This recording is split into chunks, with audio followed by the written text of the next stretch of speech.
Hello friends, welcome to our channel.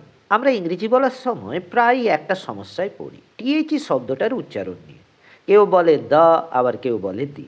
কিন্তু সঠিক কোনটা? মজার ব্যাপার হলো দুটোই সঠিক, শুধু জানতে হবে কখন কোনটা ব্যবহার করতে হয়।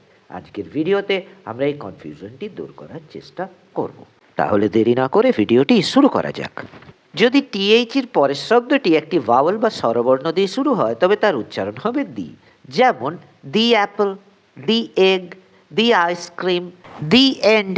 যদি টিএইচির পরের শব্দটি একটি কনসোনেন্ট বা ব্যঞ্জনবর্ণ দিয়ে শুরু হয়, তবে তার উচ্চারণ হবে একদম সাধারণ দ।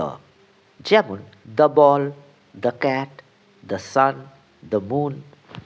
তবে একটা প্রো টিপ দিয়ে রাখি, তুমি যদি কোনো বিশেষ কিছুর উপর খুব জোর বা এমফেসিস দিয়ে কথা বলতে চাও, তবে কনসোনেন্ট থাকলেও তুমি দি উচ্চারণ করতে পারো।